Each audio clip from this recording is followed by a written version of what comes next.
అవుతుందా? అవుతుందండి.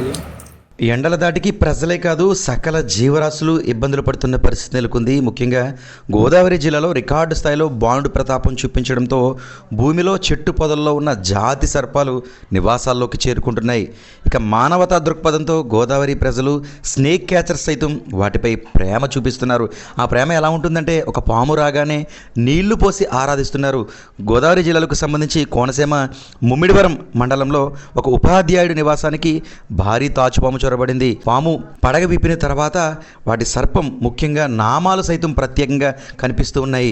ఎండదాటికి అలమటిస్తూ వచ్చేసింది పాపం అంటూ స్నేక్ క్యాచర్, గోదావరి జిల్లాకు సంబంధించిన స్నేక్ క్యాచర్ గణేష్ వర్మ ఒక బాటిల్తో ముందుగా నీళ్లు తెచ్చి తన మానవత్వాన్ని తట్టి లేపే విధంగా ఆ పాముకు నీళ్లు పోశారు. ఆ తర్వాత చాకచక్యంగా బంధించి దాని మార్గంలో వదిలేశారు. అలాగే ఇటీవల పాములన్నీ కూడా జనాల్లోకి ఎక్కువ వచ్చేస్తున్నాయండి. ఇళ్లలోకి, అలాగే బాత్రూంలోకి, టెంపుల్లోకి కూడా పాములన్నీ కూడా ఎక్కువ వచ్చేస్తున్నాయి. ఎందుకు అంటే ఈ వేసవి తాపానికి తట్టుకోలేక పాములన్నీ కూడా నీళ్ళ కోసమనో లేకపోతే చల్లదనం కోసమని ఇళ్లలోకి ఎక్కువ వచ్చేస్తున్నాయి. ఎందుకంటే పాము ఎంత విషమైనా వాటికి నీళ్ళు అవన్నీ ఉండకపోవటం వల్ల చచ్చిపోతాయండి. ఆ నీళ్ళ కోసం, అలాగే చల్లదనం కోసం ఇళ్లలోకి, ఇలా గుళ్ళలోకి, ఆఫీసుల్లోకి అవి కూడా ఎక్కువ వచ్చేస్తున్నాయి.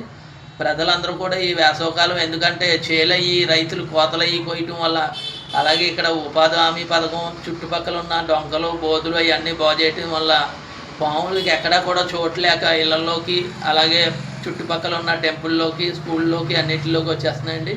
నిజానికి ఈ మధ్య కాలంలో ఉపాధి హామీ పనులు కావచ్చు, ఇలాంటి పనుల ద్వారా ఏదైతే ఈ గొట్టులు, పొలం సమీప ప్రాంతంలో ఉన్న ఈ క్లీనింగ్ కార్యక్రమంలో భాగంగా వాటి తలదాచుకునేందుకు సైతం ప్రదేశం లేకపోవడంతో ఇలా వచ్చేస్తున్నాయని కొంత ఆరోపణ అయితే, కేవలం ఎండదాటికి ఇబ్బందులు పడుతూ వేడిని తట్టుకోలేక చల్లదనం కోసం చెరువు సమీపాలు, నివాసాల్లో కొన్ని కొత్త బిల్డింగ్లు లేదా చల్లని ప్రాంతాల్లో వాటిని తలదాచుకునేందుకు, దాహం తీర్చుకునేందుకు వస్తున్నాయంటూ ఇంకొందరు పేర్కొంటున్నారు. ప్రజలందరూ కూడా పాముల పట్ల చాలా అప్రమత్తంగా ఉండాలి. ఈ ఎండాకాలం, వేసవకాలం అంతా కూడా నైట్ పూట కరెంట్ అయిపోవటం వల్ల తలుపులు తీసుకుని పడుకుంటారు.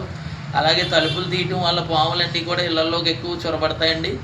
పిల్లలు, ప్రజలు అందరూ కూడా పాముల పట్ల చాలా అప్రమత్తంగా ఉండాలి. ఎక్కడైనా పాములు వస్తే మాకు వెంటనే సమాచారం అందించండి. ఏది ఏమైనా గోదావరి వాసులంటే విషసర్పాలను కూడా ప్రేమిస్తారు అని మరోసారి నిరూపించారు.